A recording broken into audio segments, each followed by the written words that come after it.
மன்னாருக்குள் புகுந்துள்ள இந்திய புலனாய்வாளர்கள் எச்சரிக்கும் மன்னார் நகரசபை முதல்வர். மல்வத்து மகாநாயக்க தேரரை சந்தித்துள்ள ஜனாதிபதி. 25,000 கொடுப்பனவு யாருக்கு கிடைக்கும்? வெளியானது முழு விவரம். யாழ் போதனாவில் கோமா நிலையில் கைதி, சிறைச்சாலை வட்டாரம் வெளியிட்ட தகவல். இயற்கையான நீரோட்ட ஆக்கிரமிப்பின் விளைவு எடுத்துரைத்த வடக்கு ஆளுநர். மண்சரிவு அபாயம், 5 மாவட்டங்களுக்கு விடுக்கப்பட்டுள்ள எச்சரிக்கை. இலங்கை மக்களுக்கு உதவிக்கரம் நீட்டியுள்ள தமிழக மக்கள், நிவாரணப் பொருட்களுடன் வரும் மற்றொரு கப்பல். பாலம் பெக்கோ இயந்திரத்துடன் கட்டுநாயக்கவில் தரையிறங்கிய 9வது இந்திய நிவாரண விமானம். 12ஆம் தேதி தொடர்பில் சுற்றி வளைக்கப்படும் சிஐடி விசாரணை, அறிக்கையில் அதிர்ச்சி. மன்னாரை பயன்படுத்தி அந்நிய சக்திகள் இந்தியாவை தாக்கிவிடக்கூடும் என்ற அச்சத்திலேயே இந்தியா எப்போதும் மன்னாரிலே ஒரு கழுகு பார்வையை வைத்திருப்பதாக மன்னார் நகரசபை முதல்வர் டேனியல் வசந்தன் தெரிவித்துள்ளார். இந்திய புலனாய்வாளர்கள் மற்றும் ஏனைய பாதுகாப்பு தரப்பினர் மன்னாரிலே வியாபாரத்தை முன்னெடுப்பது போல நடமாடிக்கொண்டிருக்கின்றனர். இவ்வாறான நடவடிக்கைகள் மூலமாக குறித்த பகுதியை விலைக்கு வாங்கி தமது கட்டுப்பாட்டுக்குள் வைத்திருப்பதாகவே தோன்றுவதாகவும் குறிப்பிட்டவர் சில தகவல்கள் தன்னிடம் இருப்பதாக தெரிவித்துள்ளார். ஜனாதிபதி அனுரகுமார திசாநாயக்க மல்வத்து மகா விஹாரைக்கு விஜயம் செய்து மல்வத்து மகாநாயக்க அதி வணக்கத்திற்குரிய திப்பட்டுபாவே ஸ்ரீ சுமங்கல தேரரை சந்தித்துள்ளார். குறித்த சந்திப்பானது இன்று இடம்பெற்றுள்ளது. தற்போதைய அனர்த்த நிலைமை மற்றும் பாதிக்கப்பட்ட மக்களுக்கு நிவாரணம் வழங்க அரசாங்கம் மேற்கொண்டு வரும் முயற்சிகள் குறித்து ஜனாதிபதி மல்வத்து மகாநாயக்க தேரரிடம் விளக்கியதுடன் சிறு உரையாடலிலும் ஈடுபட்டுள்ளதாக ஜனாதிபதி ஊடகப் பிரிவு தெரிவித்துள்ளது. இலங்கையில் பாரிய அனர்த்த சூழ்நிலையால் பாதிக்கப்பட்ட குடும்பங்களுக்கு 25,000 ரூபாய் நிவாரண கொடுப்பனவு வழங்குவதற்கான திருத்தப்பட்ட வழிகாட்டுதலை தேசிய அனர்த்த நிவாரண சேவைகள் நிலையம் மூலம் பாதுகாப்பு அமைச்சு வெளியிட்டுள்ளது. அனைத்து மாவட்ட மற்றும் பிரதேச செயலாளர்களுக்கும் அனுப்பப்பட்டுள்ள இந்த சுற்றறிக்கையில் பாதிக்கப்பட்ட வீடுகளின் அனைத்து வகைகளுக்கும் இந்த கொடுப்பனவு வழங்கப்படும் என்று தெரிவிக்கப்பட்டுள்ளது. அவற்றில் முற்றிலும் சேதமடைந்த வீடுகள், பகுதியளவில் சேதமடைந்த வீடுகள், கட்டமைப்பு சேதம் இல்லாவிட்டாலும் சிறு வெள்ளத்தால் பாதிக்கப்பட்ட வீடுகள் இந்த வழிகாட்டுதலின்படி கொடுப்பனவை பெற தகுதியுடையவையாகும். மேலும் நிதியை பிரித்து கொடுப்பதற்கு முன்னர் சேத மதிப்பீடு எதுவும் தேவையில்லை என்று தெரிவிக்கப்பட்டுள்ளது. இது தொடர்பில் தேசிய அனர்த்த நிவாரண சேவைகள் நிலையம் வலியுறுத்தியுள்ளதாவது: காணி அல்லது சொத்துரிமை எதை பற்றியும் கருத்தில் கொள்ளாமல் இந்த கொடுப்பனவு வழங்கப்பட வேண்டும். இது பின்வருவனவற்றையும் உள்ளடக்கும்: நிரந்தர குடியிருப்பாளர்கள், தோட்ட வீடுகளில் வசிப்பவர்கள், வாடகை வீடுகளில் உள்ள குத்தகைதாரர்கள், அங்கீகரிக்கப்படாத கட்டமைப்புகளில் வசிப்பவர்கள், அரச வீடுகளில் வசிப்பவர்கள், அரசால் பதிவு செய்யப்பட்ட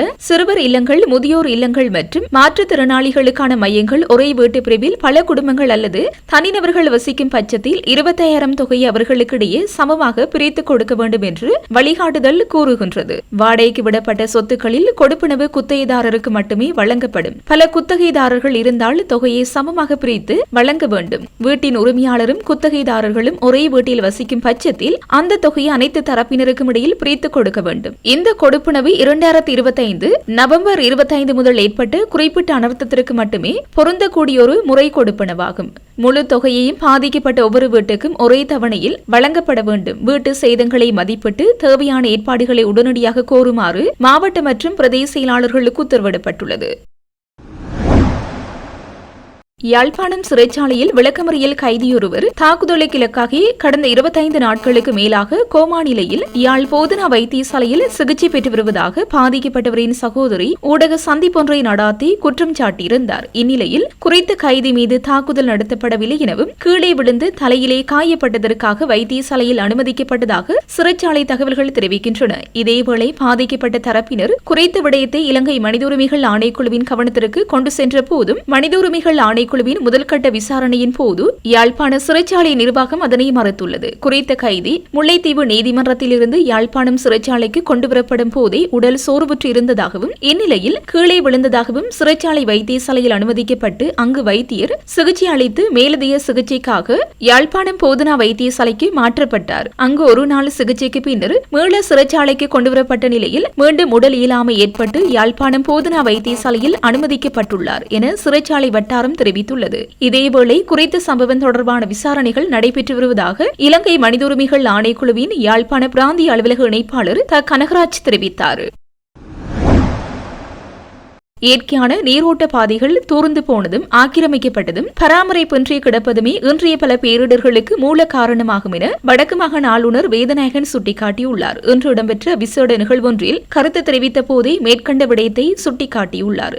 மேலும் யாழ்ப்பாணத்தின் நிலத்தடி நீர் பாதுகாப்புக்கு இன்றியமையாத வழுக்கை ஆற்றை பாதுகாப்பது காலத்தின் கட்டாயம் எனவும் வடக்கு மாகாண ஆளுநர் தெரிவித்துள்ளார். இதுகுறித்து மேலும் உரையாற்றிய அவர், நீர் பாதுகாப்பு தொடர்பில் முன்னெடுக்கப்படும் வாஸ்பர் திட்ட ஆய்வின் முடிவுகளை நடைமுறைப்படுத்துவதற்கு வடக்கு மாகாண நிர்வாகம் தனது ஒத்துழைப்பை வழங்கும் காலநிலை மாற்றம் இன்று உலகம் முழுவதும் பெரும் அச்சுறுத்தலாக மாறியுள்ளது.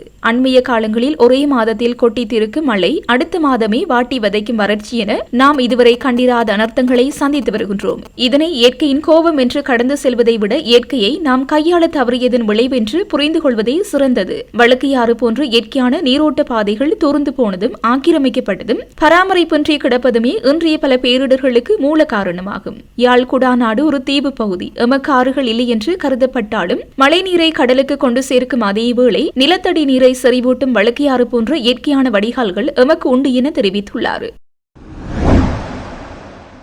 அனர்த்த முகாமைத்துவ மத்திய நிலையம் மற்றும் தேசிய கட்டட ஆராய்ச்சி நிறுவனம் ஆகியன மண்சரிவு தொடர்பான அறிக்கையொன்றை வெளியிட்டுள்ளன. அதன்படி அண்மைய காலங்களில் நாட்டில் பெய்த கனமழை காரணமாக மண்சரிவு அபாயம் உள்ள பகுதிகள் அடையாளம் காணப்பட்டுள்ளதாக தெரிவிக்கப்படுகிறது. அதன்படி மண்சரிவு முன்னெச்சரிக்கை அறிகுறிகள் குறித்த தகவல்கள் குறிப்பிடப்பட்டுள்ளன. கீறல்கள், ஆழமான விரிசல்கள் மற்றும் தரையில் பள்ளங்கள், படிப்படியாக சாய்ந்த மரங்கள், மின்கம்பங்கள், வேலிகள் மற்றும் தொலைபேசி கோபுரங்கள் போன்றவை, கட்டடங்களின் தரைகள் மற்றும் சுவர்களில் ஏற்படும் வெடிப்புகள் மற்றும் படிப்படியான வளர்ச்சி குறித்து, நீர் ஆதாரங்களில் திடீரென தோற்றம் அல்லது வண்டல் படிதல், ஏற்கனவே உள்ள நீர் ஆதாரங்களில் அடைப்பல்லது இழப்பு, இவ்வாறான அபாயகரமான பகுதிகளில் வசிக்கும் மக்கள் மண்சரிவுக்கான ஆரம்ப அறிகுறிகள் காணப்படும் பகுதிகளிலிருந்து விரைவில் வெளியேறவும் அதிக எச்சரிக்கையுடன் விழிப்புடன் இருக்கவும் அறிவுறுத்தப்பட்டுள்ளனர். கடந்த 24 மணித்தியாலத்தில் இவ்வாறான பகுதிகளில் 150 மில்லிமீட்டருக்கும் அதிகமான மழை பெய்துள்ளது. மழை தொடர்ந்தால் மண்சரிவு, பாறை சரிவு என்பனவற்றால் ஏற்படக்கூடிய ஆபத்துகளை தவிர்க்க பாதுகாப்பான இடத்திற்கு செல்லுமாறு சிவப்பு அறிவிப்புகள் வெளியிடப்பட்டுள்ளன. மழை தொடர்ந்தால் மண்சரிவுகள், பாறை சரிவுகள் ஏற்பட வாய்ப்புண்டு. விழிப்புடன் இருக்கவும், தேவைப்பட்டால் பாதுகாப்பான இடத்திற்கு செல்லவும் பொதுமக்கள் அறிவுறுத்தப்பட்டுள்ளனர்.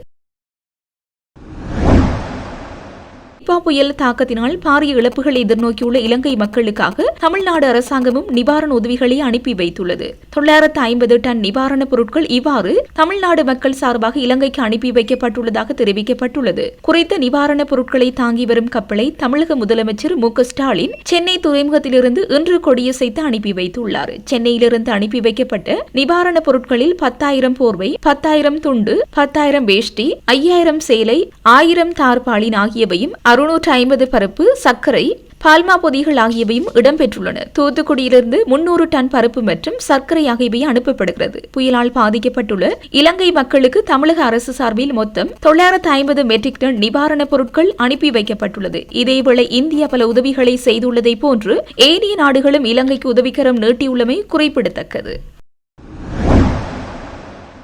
கடந்த வாரம் இலங்கையில் இடம்பெற்ற அனர்த்தம் தொடர்பில் பல தகவல்கள் வெளிவரும் நிலையில் இந்த அனர்த்தத்தை தடுக்க முயற்சி எடுக்கவில்லை என்று எதிர்க்கட்சிகள் உட்பட சிலர் அரசாங்கத்தின் மீது குற்றம் சுமத்தி வருகின்றனர். இந்த இயற்கை அனர்த்தம் தொடர்பில் கடந்த நவம்பர் 12ஆம் தேதி அரசாங்கத்திற்கு அறிக்கை ஒன்று கிடைத்ததாகவும் அதனை அரசாங்கம் கண்டுகொள்ளவில்லை என்றும் குற்றம் சுமத்தப்பட்டுள்ளது. ஆனால் இவ்வாறானதொரு அறிக்கை அரசாங்கத்திற்கு கிடைக்கப்பெறவில்லை. அப்படி இருந்தால் அதனை வெளிப்படுத்துங்கள் என்று அமைச்சர் நலிந்த ஜெயதீச நாடாளுமன்றத்தில் குறிப்பிட்டுள்ளார். அனர்த்தத்தை பயன்படுத்தி அரசியல் செய்பவர்களால் இது கூறப்பட்டுள்ளது என்றும் குறிப்பிட்டுள்ளார். இந்த விடயம் தொடர்பில் சிறப்பு புலனாய்வு குழு தகவல் திரட்ட ஆரம்பித்துள்ளது.